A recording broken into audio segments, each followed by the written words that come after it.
We are not what other people say we are. We are who we know ourselves to be. And we are what we love. That's okay. Laverne Cox. Bending Not Breaking. Pride and the Dragon Prince.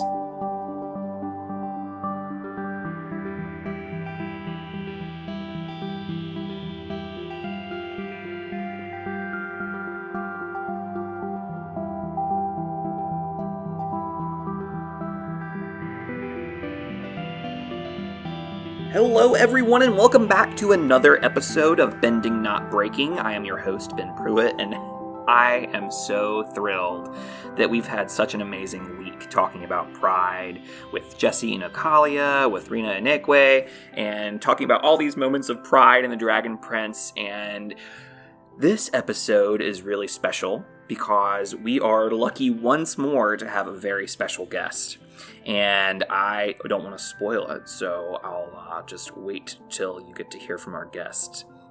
But I just want to be thankful for all of you who have been listening, for the people who have been enjoying our content on Pride, because we are just really thankful to celebrate Pride this month with all of these amazing people who are talking about this with us and who have been engaging with us on social media, and I'm just really thankful for all of you. So I'm hoping that you will continue to enjoy our podcast and check in as we dive back into the Legend of Korra soon. But before we get back to Korra, we're also going to take some time to talk about Pride in Avatar. So we are going to dive into that next week with some episodes about Pride and Avatar: The Last Airbender and the Legend of Korra and all the comics and maybe even some of the Kyoshi novels. But with that in mind, we are thankful again just to be present, to be able to talk about Pride with love and joy. And I'm just thankful for these episodes and for our guests. So thank you all for being a part of that. That said, I want to make sure that you know that we have a Patreon with extra perks.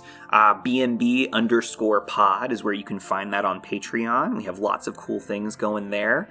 And we also would love for you to follow us and engage with us on BNB_pod on all the social media handles. Instagram, Twitter, we even have a TikTok. That TikTok has a lot of various content with my co-host for the main portion of the podcast. So all in all, there's a lot for you to enjoy, and I hope that you take some time to check all those things out.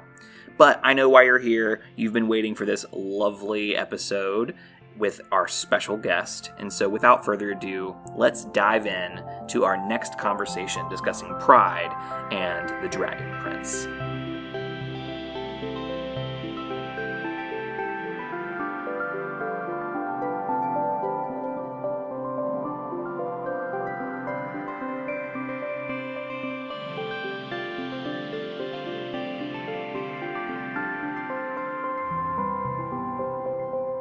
All right, everybody, we have another guest for today, and I am so pleased to introduce Devon Giehl.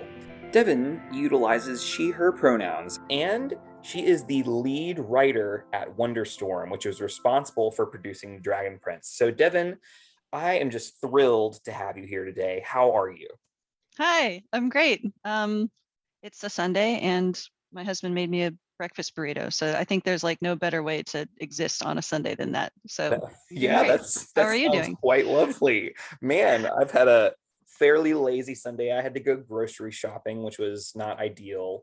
Worst. Especially on Sundays. I don't love grocery shopping on Sundays. It feels like the world is out to get you. Alas, we are here and we made it to this conversation. So I'm just so excited to have you on. Thank you for agreeing to join us. Thank you so much for having me. I was really excited to be invited. So great. So I'm gonna be a little curious for a minute. I want to know if you're willing to share what does it mean to be the lead writer on a show like The Dragon Prince, because I have lots of visions of what that could mean, but rather than me pretending, I'd love to just hear from you. I mean, it can mean a lot of things.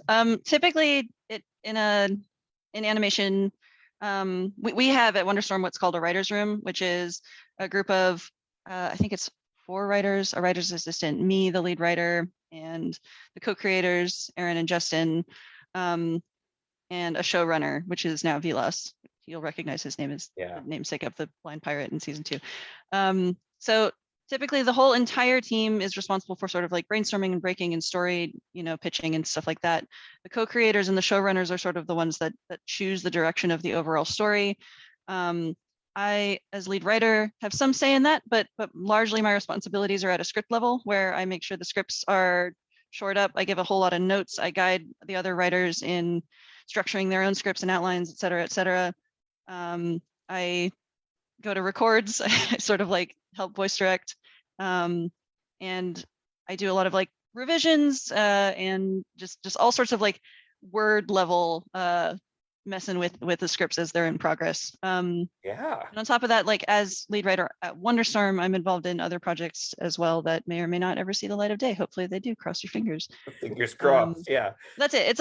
It's a very broad sort of many hats kind of a title. But I'm really happy to do it. It's sort of a dream job of sorts, even though it's a lot of work. No, that sounds incredible. It sounds like you get to be creative as well as very diligent.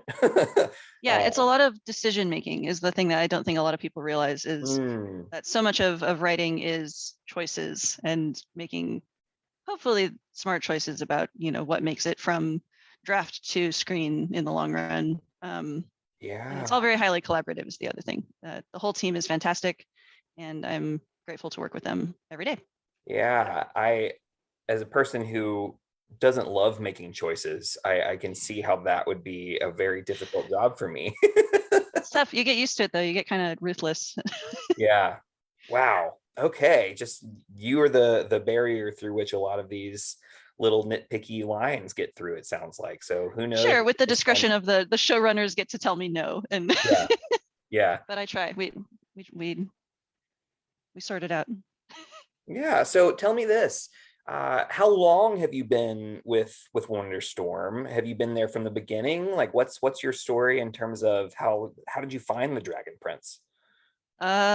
Well, yes, I've actually been there from the literal beginning. Wonderstorm was founded by Aaron Ehas and Justin Richmond and Justin Sanesteven in 2015, I think. And I actually worked with Aaron and Justin at Riot Games before that as a writer on an R&D project. And when they left to go start Wonderstorm, I knew that they wanted to spin up this project. And when they invited me sort of like, would you also like to be a part of this? I had the good fortune of I was still dating Ian at the time and he had a job. So I was able to go work for the baby company and it was just getting off its, getting onto its feet. And I helped sort of shape the Dragon Prince pitch, which we eventually sold to Netflix. So I've been there literally since the thing was just sort of like notes in a document. Wow. That's incredible. Yeah, it is pretty wild. I still think back to those early days. And sometimes I dig up like really old documents that look nothing like what the Dragon Prince ended up feeling like. It's been quite a while. Wow. From the very beginning. That's amazing. I'm just kind of wondering what it's like to watch something that started from scratch and is becoming something that is it's continuing to grow in popularity. It has a cult following and slowly growing into more and more of a following every day. I'm just kind of in awe of being a part of that from the beginning. That seems really incredible. It has been very incredible and very humbling and also very rewarding. I mean, like working on the Dragon Prince, I've related to what we will be talking about later. I've gotten to pour a lot of myself and my sort of like identity and beliefs and sort of like vision for what good storytelling should be and what it should include into the show. And I'm really glad to see that has resonated with so many people. And it's also a little terrifying because we have to keep making it. And like I said, like because all writing is choices, like so many things are just our choices that we have made and we'll stick by and hope for the best. But that's I guess I've just got the like season 4 is coming kind of nerves, but it should be good. I'm so excited. There's so many good things. Judging by everyone that I've talked to, everyone has been who is at least has a piece of what's going on behind the scenes has been like thrilled with the direction it's been going. Good, yay. It's very exciting. Yeah. Well, as you know, this episode in particular is really the series of episodes that we're doing right now are all about Pride, because it's Pride Month in the United States. Yes. And I'm curious what Pride means to you. Like, where does it fall in your life? Does it fall in your life? What is Pride, and what does it mean to you? Oh gosh. Well, I suppose without dumping my entire backstory on you and the audience, I identify as a bisexual woman. And growing up, I was a big animation fan growing up, and I had a lot of sort of like formative experiences with that identity that led me to seek entertainment and content and stories that reflected the things that I was going through and the things that I was feeling in a way that, you know, what's the right word? Very bluntly, a lot of the content that I could find to help me sort through these feelings was for adults. If you catch my drift, it was a lot of very not safe for work kind of content, and that wasn't really what I was looking for as a young person. It kind of sold me the wrong idea of like what it means to be a queer person. It was very rooted in sexuality and these sort of grown-up experiences. So what I wanted was entertainment targeted at me that sort of told me stories about who I was and what I could be, and really helped me exist in the world. And it didn't exist like at all. Yeah. It really didn't. Yeah. And so I grew up very frustrated that you know, that wasn't a thing. And so I really did sort of like stubbornly swear to myself when I was young that if I ever worked in animation, that would be something that I wanted to represent and wanted to bring to my work. And if you had told me that I would have been able to do it on the first real cartoon that I worked on, I would not have believed you when I was young, because I thought it was going to take years and years. I might even like die before queer representation was possible in entertainment for young people. So this is not really answering what Pride is to me, is it?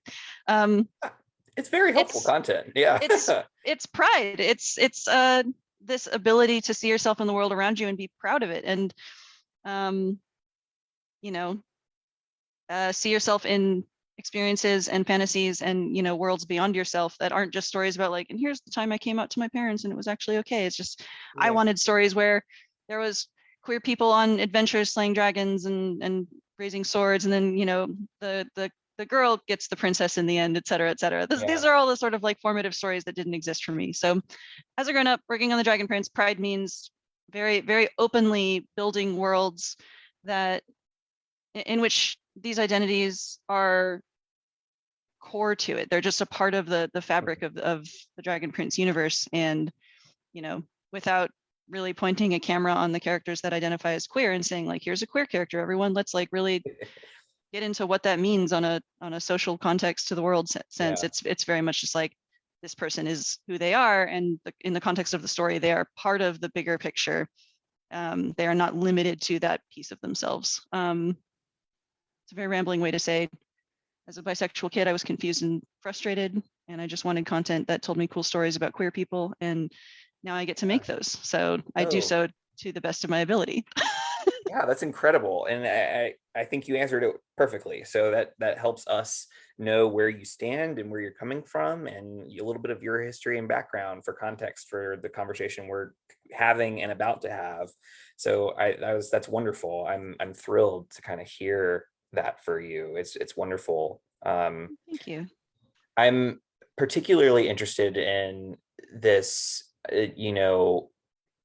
difference you've kind of put before us around media that is previously the only media available was not suitable for work, versus the media that we are starting to get, like the Dragon Prince, that it's more about identity and less about your sexuality.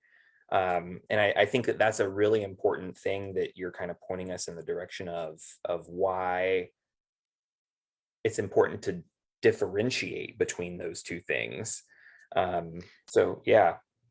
I definitely think in terms of the greater scope of queer media, there's plenty of space for, adult content, and that's its own beast. But in terms of, I mean, queer people typically, not typically, that's the wrong word, but a lot of queer people know that they're queer from a very young age. And it is incorrect to assume that we should save exploration of that and celebration of that until, they are adulthood and can engage with the full scope of queer content. I think it's important that they see themselves in stories that are about older people, about people their age, and, be able to sort of like see themselves having a rich life that isn't defined along this narrow scope of being queer. Yeah. Whereas, like I said, when I was growing up, it was either bluntly, it was here's some porn about that identity, or here's a coming out story, which are typically, at the time, they were very like tragic. They were about people being thrown out of their homes and people being ostracized. And they were very, very like difficult stories. And those were the two stories you could tell yourself, was sex and rejection. Yep. And so I was like, but what about slaying a dragon and kissing a princess? Yeah. So 100%. that to me is very much the type of queer storytelling that I fall in love with and want to provide for young people who find themselves in the same place that I was when I was their age. So that's really the crux of it, is celebration of your identity and who you are should come as early as it comes to you yourself. And I want to make cartoons that let you do that, as silly as it sounds.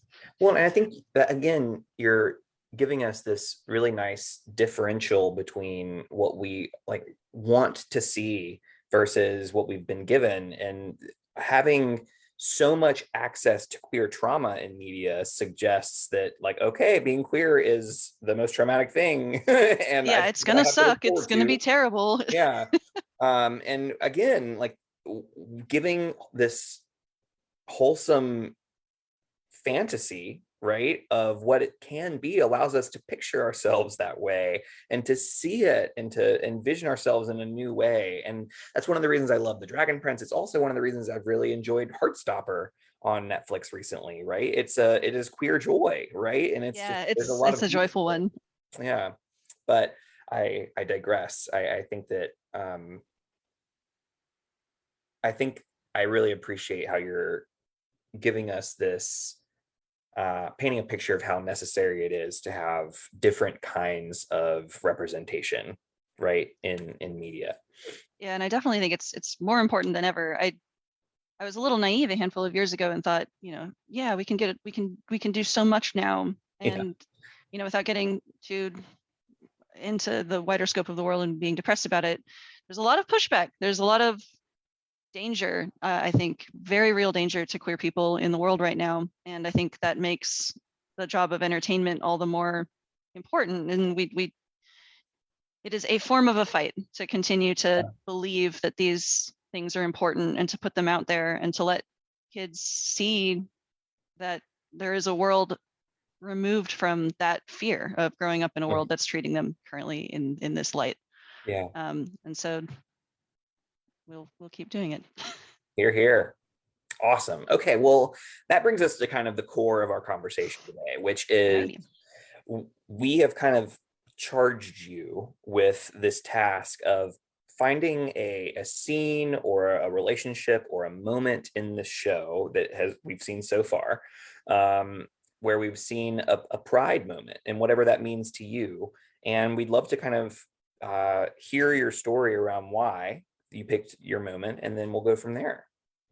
Am I allowed to cheat and pick two? But the first one will be very quick. Yeah. And the second one will be the one that's more personal. Absolutely. The first one's a little bit more meta and more about like me and my career. And the second one's just me being a ball of cheese about the types of stories I actually really love. The first one I want to mention is the moment in season 2 where the Queens of Durin kiss after they defeat the Magma Titan and realize that they can save their people. The reason this one's important to me is it was the first time we managed to do this. It was a big deal because we weren't entirely sure if we were going to be allowed to. Like we wrote it into the script and sent it off to Netflix, and we're like, gee, I hope we don't get in trouble. I really hope that nobody's gonna throw an enormous, wrench in this, because we're sort of testing the waters and exploring what content we really can, create and Mhm. what the Dragon Prince looks like in the way we want it to look like versus what pushback we might get from the people who more or less allow us to make the show. Yeah. And it was incredibly rewarding because there was no pushback on that front whatsoever. And so I bring this one up not because it's necessarily like the greatest story moment of all time, but like the fact that we could actually have them both be the queens of Durin and have that be unambiguously a romantic relationship between them because we wanted this shot in which they kissed out of joy and happiness that they had been successful.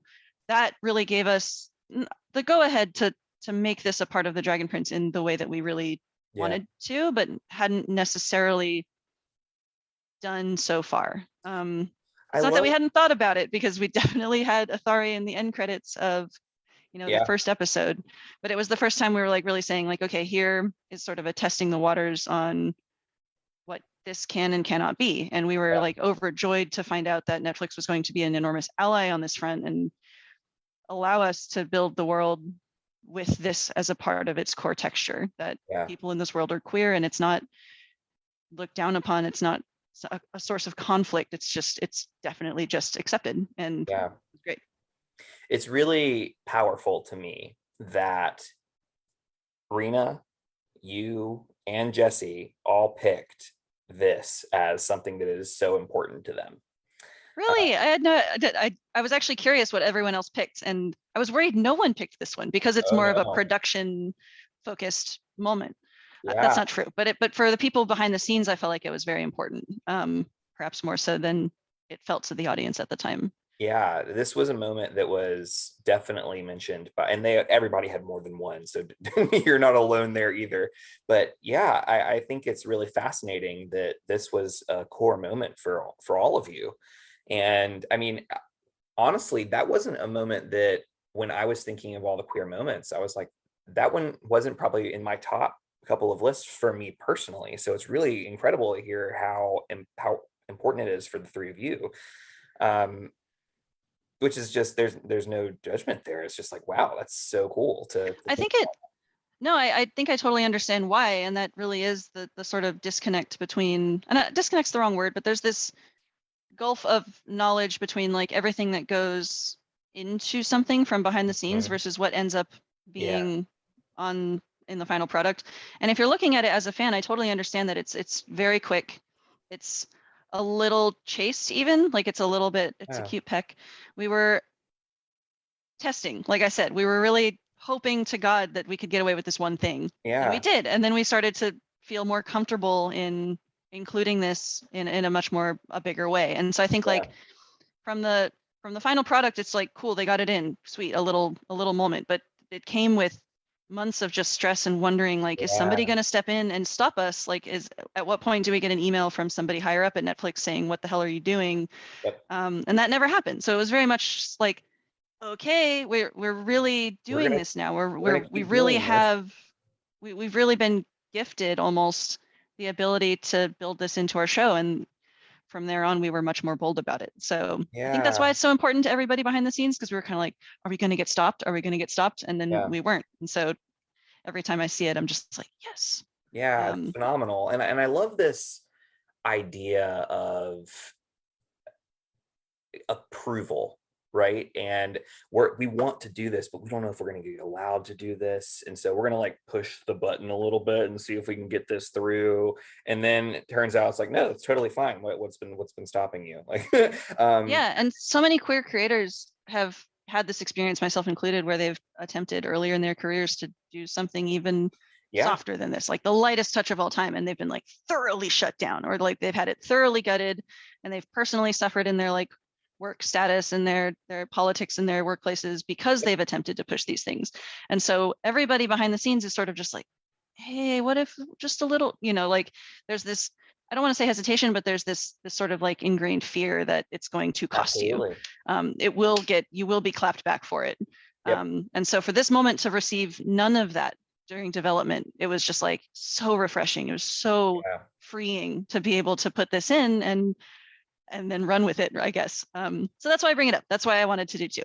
Yeah, and for me, I've been on the receiving end of both of those emails. The one where it's like, yeah, what, go ahead, please do that. And then I've also been on the receiving end of, nope, you can't do that. That's too Yeah, much. please stop. You've Um, overstepped and now you're in trouble. You're like, yeah, oof. and it's there's this weird feeling you get when something goes through you thought wasn't going to be allowed. And you're like, really? Yeah, Wow. you're kind of looking Great. around. You're like, Like, hold on, what's the catch? What's the I catch? feel like I'm getting away with murder, but I'm really getting away with like doing the right thing. Like, Yeah, but yeah, it's this weird cultural,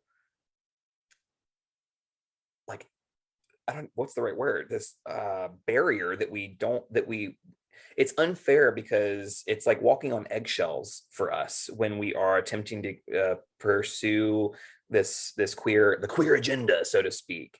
And we don't know, like, we're walking on eggshells because, like, I don't want to crack the egg, but at some point you got to start making moves. And I love this story of how it went through and it was a totally safe spot. And I'm so thrilled that Netflix is kind of being an ally in that respect. yeah. In animation, we felt very supported on this front in particular. Can't speak highly enough of Netflix animation in terms of queer representation. They're all about it, and they're ludicrously supportive down to I mean, they've hooked us up with GLAD and gave us, like, consultation on the content we write and create. And it's just, thank you, Netflix. If you're listening to this, we very appreciate everything that started with the Queens of Durin. Yeah. Okay. Well, that's incredible. I'm thrilled that we kind of got to hear the backstory on that. I had no idea that that was what was being felt on the back end. So that's lovely. What's your next moment? Predictably, in episode 303, season 3, episode 3, Ghost, there's a moment where Renan and Athari kiss at the Lotus Pond. And this one's important to me for like a million reasons. A lot of them self-indulgent. Let me see. Starting off, Renan is named after one of my own characters, my Night Elf Hunter from World of Warcraft, and I had always pictured that character as a gay man. So when I was allowed to name the Dragon Prince character with that as his namesake, I sort of had this very like, well, he's got to sort of follow the same naturally character identity. I mean, it's just that's the case if you want this name. And so it was sort of known from the beginning, but we were never really sure if we were going to be allowed to put it in any capacity, you know? So it was from the beginning, this was my perception of him. This was the team's perception of him, but we were, again, totally unsure if we were ever going to be able to do anything with it. The other thing about that scene is that it wasn't actually in the first draft of the script that me and Ian Hendry, who's actually my husband, wrote. We wrote 303 Ghost.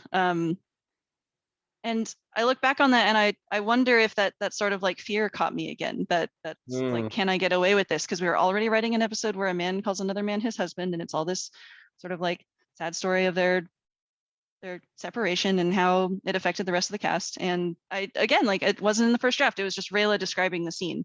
And when we got it to table draft, which is a couple drafts in, I think it's like typically writers do a first draft, showrunners and lead writers give notes on a second draft, and then a table draft is when the whole team sort of like puts the script on the screen and fiddles with it until we're all happy with how it comes out. And it was in the table draft that we decided that visually, instead of Rayla just narrating this piece over the pool, we would physically go fully to flashback, and we would see the assassins put the things in, or the lotuses in, and do the sort of ceremony, instead of it just being VO. And at that stage, we were all sitting there, and I think it was Aaron who said, like, he should kiss him. Like, why wouldn't he? This is a heartfelt goodbye. And we all kind of went like, of course, of course. And we were so excited by writing this into the script because it felt so right, and we'd given ourselves the opportunity to do it. And again, like, I think back to the first draft and think it should have been there from the beginning, but even I might have been not being bold enough. So it took the entire team's boldness to really get it in there. And then Bardell just took it and ran with it. The animator who did that scene is a queer person, and they put their entire heart into it, and you can see it. Like, you can absolutely tell that this is like somebody who wasn't afraid to make this kind of one of the most beautiful, best animated shots in the show. So there's so much that goes into it.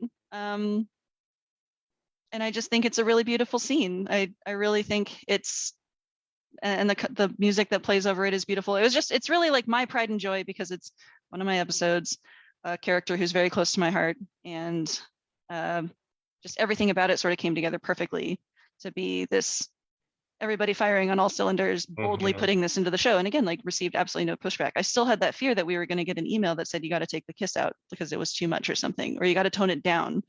And we never got any of those. It was completely supported all the way through. Yeah. And so it's kind of a little triumph. I know it's in the grand scope of everything, it's a very small thing, but it means the world to me. And I'm so proud of the team for fully embracing it and getting it in there. Yeah. Well, I mean, I think what's so beautiful about this moment is how small of a moment this, like how this should be such an insignificant, like they just kissed. It's normal. It's like, what is this? Yeah. But it feels so monumental because of how lacking the rest of this media it is in queer content. And so this moment is really so big, just like the moment with the Queens of Durin. It is so big because of what it means and what it represents. It's so much more than a kiss in both instances. And I love how the feelings y'all had in this room kind of like illustrates that a little bit and shows us like, oh, this is way bigger than just like writing a kiss onto a page. There's so much more involved. And I love that we're kind of getting that picture from you. And I hope that the people who are listening get that picture too, because it's just what a privilege it is to kind of hear how much goes into moments like this. Oh, so much goes into it. And that's one thing I try to, every time I get the opportunity to talk about the behind the scenes, I try to, not just on anything queer, just in general, there's every single thing that goes into animation is like a monumental achievement. And I don't understand how we even make cartoons. It seems impossible while you're in the middle of it, but at the end of the process, you have a cartoon. And these moments, the ones that you really pour your entire heart into, mean the most because, you know, when they're done, you have this sort of like thing you can watch and remember everything that you felt along the process of making it. And yeah, for the viewer, it's this fleeting moment, which means a lot. I don't mean to diminish the viewer experience even a little bit, but it's this very strange magic to see the final thing every single time. So yeah, hooray. Yeah, it's interesting to me to hear kind of picture the difference between some voice actors in the show that they're on, and some voice actors never watch the final product. They just like they're in, they're out, and they never watch it, and they're just like, cool, that was my job. And then but everybody I've kind of been talking to, and like even the stories that they tell, it seems like everyone wants to see this final product, and everybody's kind of bought into the story, wants to see what's going on, wants to see how it turns out. And it's just the level of investment on all sides is clear and evident. And that's just it shows again how much this means, not just to the queer viewers, but to kind of everyone involved. Oh, I'm so glad. I shout outs to our actors. I appreciate them so much, and their input on the characters along the way has hugely shaped sort of like the directions we've taken them. Yeah. And you know, we really take the weight that they bring to their performances so seriously, because I don't know, I always have this thing where sometimes I look at lines on the page and I'm like, this sucks, this isn't gonna play, like it's gonna feel flat, and then the actors just make me wrong, and I'm like, well, you made my writing good just because you said it better than it is on the page. And that's always very rewarding too, because I feel like we get away with a lot because the actors take the thing that I feel is sort of working and then they make it work because they're brilliant. This is a small story. I had to write a speech that I had to give, and one of it I was quoting somebody else in the speech multiple times, and I was like, how do I say this way? Like, and because I would say it, and I would hear myself say it, I was like, that's not how I want to say it. How do you say it good? Yeah, like I just want to say it good. The right way. And like I had to do it like 100 times before I figured it out. And I just had a whole new appreciation for voice acting because it was unreal. Like it was like 3 or 4 words. I was like, this shouldn't be this difficult. Actors are wizards. I don't know. They'd make me cry all the time too with stuff that amazing. I've seen 100 times on the script. And I'm like, it's different now because you said it with your voice. So yeah, they're amazing. Shout outs, love them. Here, here. Okay. Well, we've kind of given us this beautiful picture of two moments that are kind of this behind the scenes moments and what it's kind of been like to push those on. I'm curious if I could ask one more kind of question for you, and either about both or about one of them, you can kind of pick. But when you are watching this after post, you've done the production, it's out there in the world, and you are now watching and consuming this, and you see this on screen. I'm curious, what are the feelings that come up for you as these moments pass? Once they're out in the world, I mean, Ian and I always stay up really late on the night of release, and we open a bottle of wine and just watch the final product. And I suppose that in that moment, we're really hoping that people are watching along with us and having all of the same reactions to the things that we really intended and the things we really, really worked for in terms of like getting everything to land correctly and feel good or be funny and make people sad. I always want to make people sad. I'll admit it. Oh yeah. A lot of the sad moments in upcoming seasons are like things that I'm very proud of. Get ready. But it's really I'm sort of trying to put myself into the audience and remove myself from the sort of like 2+ years of having worked on these things for them to go by so quickly, and just think Yeah. like, if I'm seeing this for the first time, I hope to God it's working, because you're almost too caught up in remembering what it was 3 versions ago. It had this problem. We adjusted this shot so many times for these reasons. I'm trying to dump all of that out of my brain and just kind of like enjoy the thing that we ultimately made, and Mm, hoping and praying that other people like it. yeah. Or at least like parts of it. You don't have to like everything, but if you get anything out of it at all along the way, I feel like we've done something well. Here, here. Yeah. Because I don't think you can please everybody. But if you give someone a little thing to grasp and hold and remember and think about, I think that's a tiny reward in of itself. Yeah, I forgive me for being a little biased, but I find that this show, and there, not every show can do this, but in a lot of it is the way that we treat it on the podcast, right? We are intentionally looking at it and analyzing it in a certain way. But what the Dragon Prince does is, even though we are escaping to this world of Zadia and the whole world of, is there a full world term, or is Zadia just Zadia? Is The whole world is Zadia. That's what I thought. Yeah. And it's just that there's a border, and the western half of Zadia has become the human kingdoms, is Yeah. That's what sort of the intent. It Jesse is and one I, land. Jesse and I had, we were like, wait a second, is Zadia and then the other side, what do we call it? But thank you for clarifying. But when, even as we escape to this fantasy world of Zadia, we are getting a better picture of how better to live in our own worlds because of watching and listening and hearing these very real conversations and very real emotions that are happening in this show that are so helpful for us to learn for how to work in our own world. And this show is very exceptional at doing that, because the closer you get to better representation, in my opinion, the better we are at living into the values and things that are going on in that show.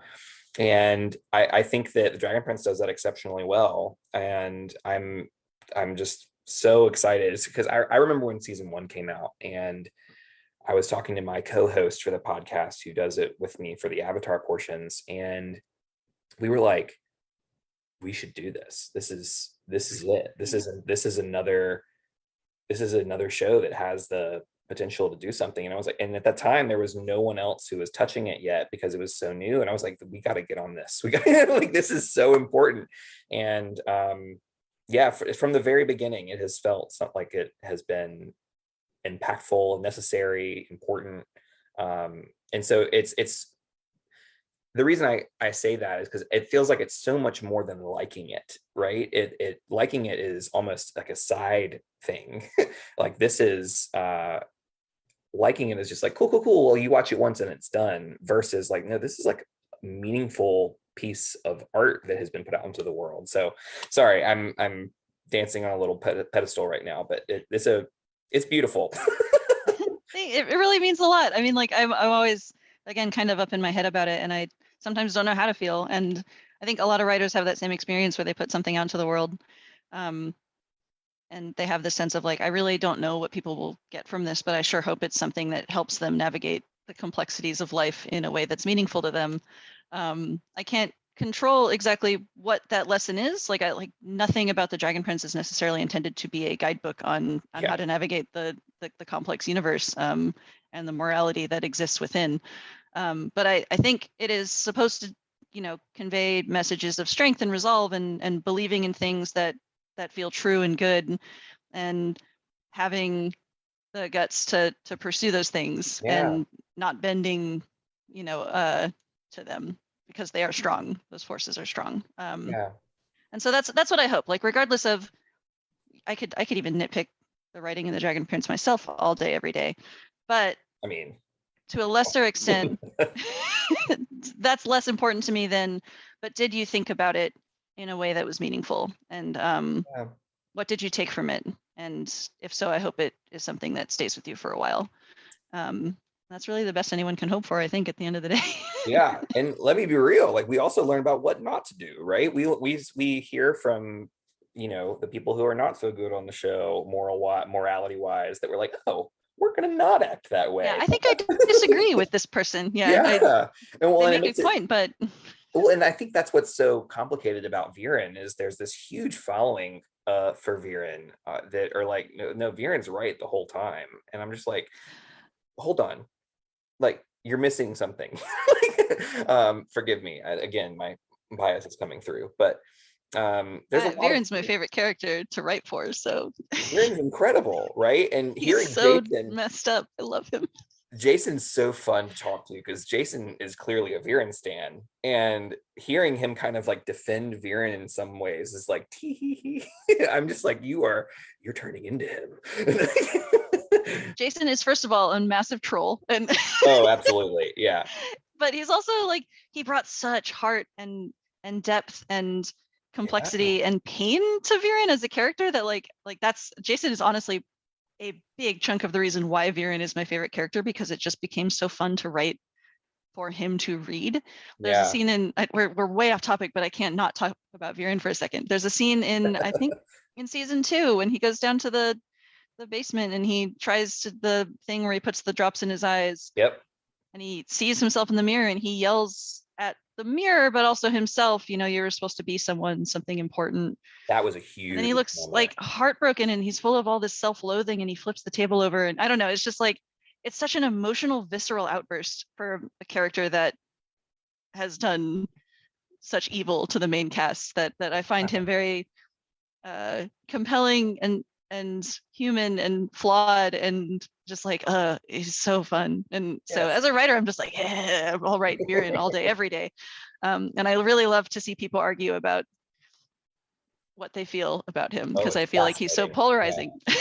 Yeah, I love it. And it's the polarizing characters that are just like so juicy. So again, I love him. I love Viren as well. So anyway, that scene, Jason killed it. And that's when I was like, perfect man, perfect character. So he is just a perfect man. He's wonderful. He's a perfect man. He's just a great guy. He's got no issues. Yeah, none at all. No. Oh, wow.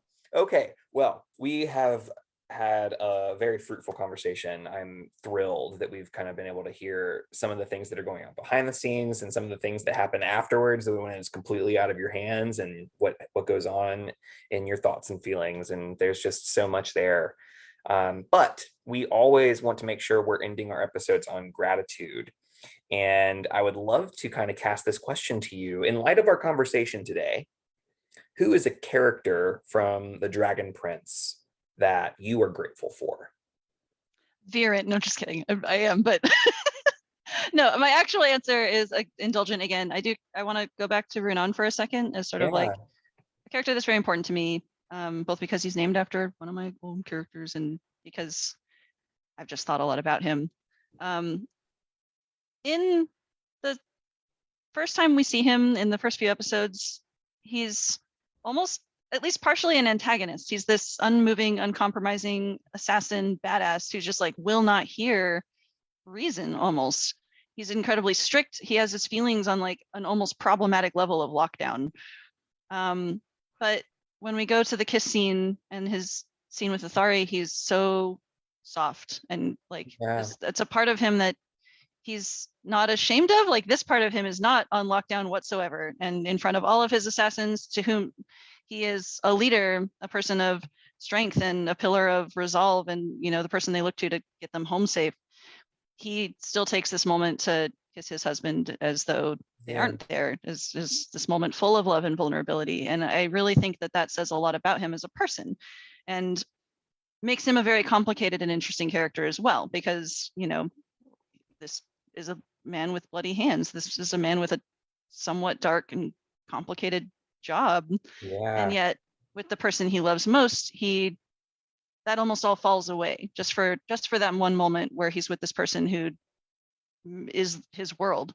And so I am grateful for him as a character, because I get to explore this character who is a queer man with a fantasy role in the world, an assassin. He's a total badass. He has the coolest weapon to me in the show, and this part of him that is queer and married to Athari is something that is not hidden. It's actually the part of him that he has least on the strictest of emotional control. It is something that he is openly warm to, and that means a lot to me. I'm very much happy with him as a piece of the Dragon Prince. It's so interesting to me because the way Runan acts in season 1, as you described him, makes perfect sense for an attitude for an assassin, right?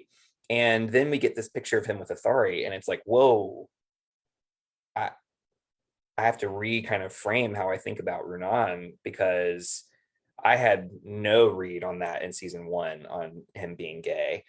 And then when we it makes so much more sense as we meet Athari, as we go into the backstory, and it's like, oh.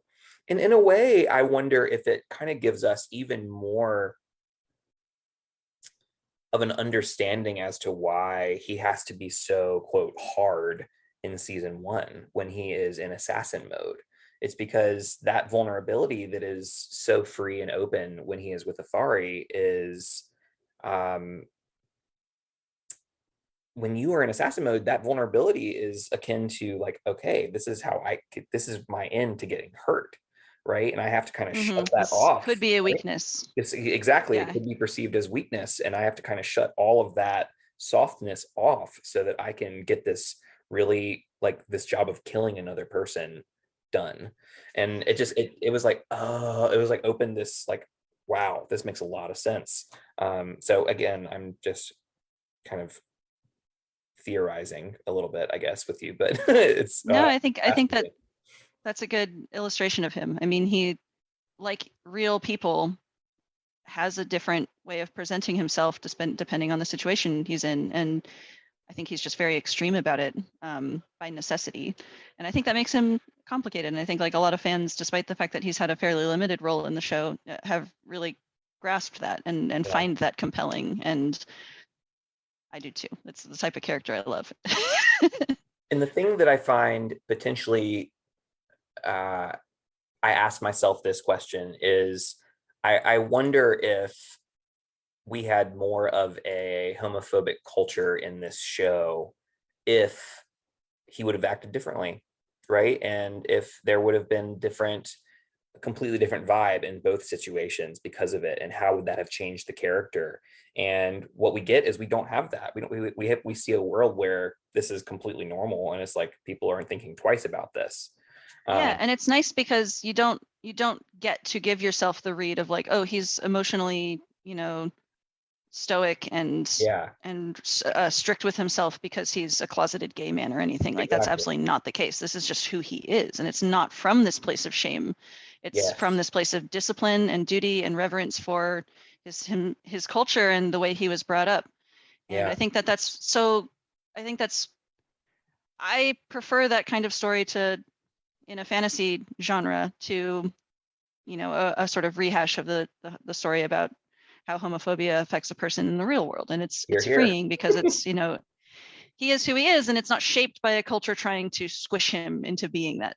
And again, I think that's what's so important about this portrayal of queerness in the Dragon Prince, is that we get to see what it's like to live in a world where that's not a factor, right? And that gives us hope for what we can create in our own world. And like, boom, that's it's so important. I hope so. And it's beautiful. It really is.